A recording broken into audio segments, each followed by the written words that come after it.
So, Erica Mena and Bow Wow are allegedly engaged. This one really hit me out of nowhere. I didn't see this one coming. I can't believe you give a shit. I don't give a shit. I really don't. Congratulations, I guess. God bless them. I don't give a fuck. When I tell you that might be at the top of my I don't give a fuck news, when you said that to me just now, my brain had to think about what is he talking about. I could care less. Like, I don't give a shit. Congratulations. Listen, I don't knock nobody for who they grow to love. I don't knock, when two people come together, because we're not them. We don't know what's going on in his head. We don't know what's going on in her head. We don't know what kind of connection they got. That might be the best piece of pussy they ever had. They might sit around and laugh and joke all day. She might really understand him. He might really understand her. They might really have a real live mental, spiritual, emotional connection. So I'm not one to knock that at all. I'm just telling you, I don't give a fuck.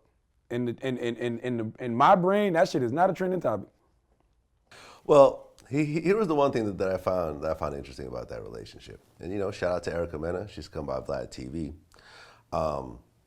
What is undeniable is that Erica Mena is a wild one.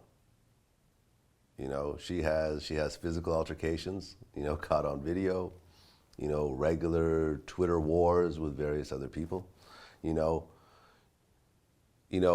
How is it for a man to really have a woman like this in his corner that's doing stuff like this?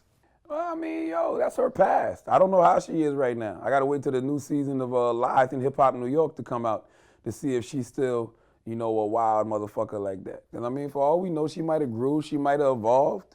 You know what I'm saying? And she's been linked to a lot of dudes too. She's been linked to a lot of dudes. And like I always say, hoes eventually always make the best housewives. And the reason they eventually make the best housewives is because they get tired of getting ran through. They get tired of living that wild lifestyle.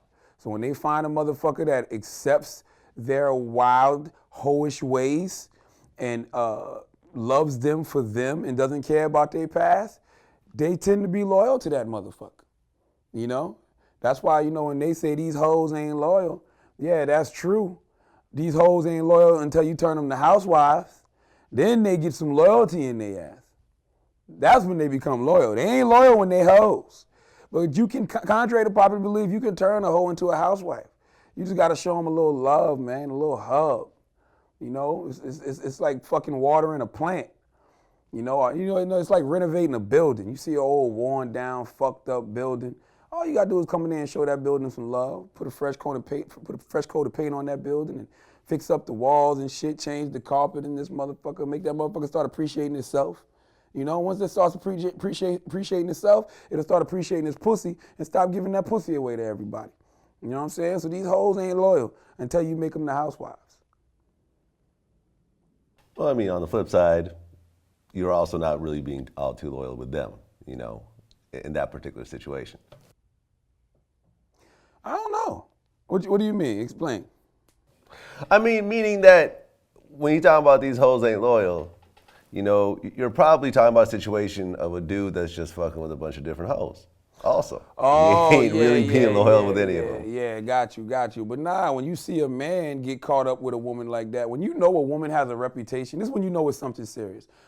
When a woman has a reputation, and she has the reputation of a hoe, and she starts dating a man, and that man starts to treat her like more than a hoe, like we start to notice it, like, oh shit, Bow Wow be with Shorty, yo, Kanye be with Shorty, oh shit, where's his wifing up Amber, or whoever, like, you start to look at the situation different. You start to realize, like, maybe she's not as wild and hoish as we thought, because it's clearly some type of connection between those two individuals. So, and when you see a man doing that, when you see a man disregarding a woman's reputation and being seen with her in public and telling everybody that's his girl, he really likes that chick. And we need to take into consideration that, maybe this chick isn't what we think, because perception isn't reality. We don't know people just based off what we heard, or what we think we've seen. You know what I'm saying? We don't really know these motherfuckers. So you can't really be upset when you see a man do that, because to me that says a lot about that woman And maybe we're judging that woman's character all wrong. And also, when you see a man do that, you have to know that that man really must like that woman, because he's saying, fuck what everybody's saying about her, fuck what her reputation may be. I choose to be with her. This is my bae.